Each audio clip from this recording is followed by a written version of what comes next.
Right, hi guys, it is Dan here, and today I'm going to be talking about Death of Kings by Bernard Cornwell, which is the sixth novel in the Last Kingdom series, which is like his historical fiction series set in 9th century Anglo-Saxon, like pre-England. So throughout this series so far, the Kingdom of Wessex, under the skillful leadership of King Alfred, has been like the last bastion of Anglo-Saxon resistance to the attempted Viking conquest of what will become the Kingdom of England. And this book in particular recounts the period leading up to Alfred's death and the aftermath as his son Edward attempts to establish his rule as Alfred's successor. And as always, our main protagonist, the brash Saxon warlord Uhtred, is at the heart of events. So yeah, is it any good?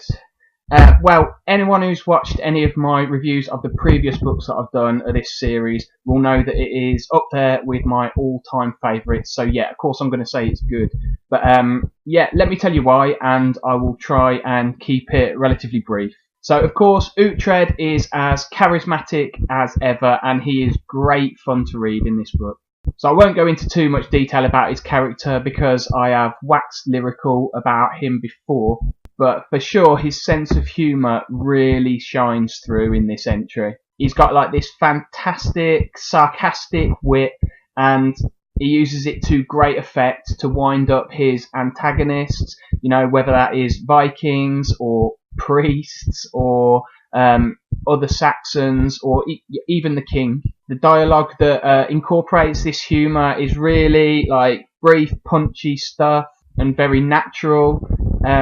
In fact, I recently reviewed Way of Kings by Brandon Sanderson, and one of the main problems I had with his writing was that he was trying to write characters who had this same kind of sense of humour. And even though he's like a really popular author, he just failed to recreate it to the same extent that Bernard Cornwell does. You know, Sanderson could do a lot worse than reading this book, because honestly, Bernard Cornwell really excels at getting that across. The other aspect of Uhtred's character that really shines here is his cunning. He's got this like air of, like I say, brash confidence that masks a really high level of natural intelligence, and it often leads his enemies to underestimate him or just think that he's some kind of brute who's just good with a sword. But some of the schemes that he puts together and pulls off, really well thought through. But of course, as it is Uhtred narrating the story himself, it's left up to the reader to decide just how trustworthy his account is. Now, of course, being Bernard Cornwell, he writes excellent action scenes and uses, you know, simple literary techniques to really good effect. But I think he's also got like a pretty underrated ability to portray like the whole range of Uhtred's emotions. Like he's got this really touching admiration for the dying King Alfred.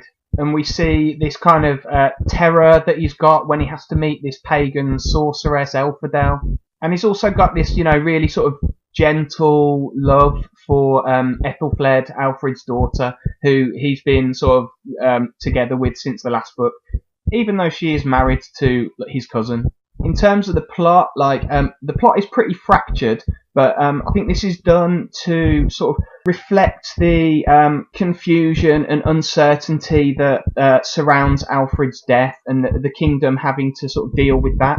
But Cornwell does a really good job of tying it all up at the end. So yeah, anyway, like I say, just a really quick review of this one, because it's like the sixth book in the series. I've already reviewed 5 others, so I mean, maybe check them out if you want to know more about the series. But yeah, Death of Kings by Bernard Cornwell, I really enjoyed it, even though I've probably read it like 3 or 4 times now.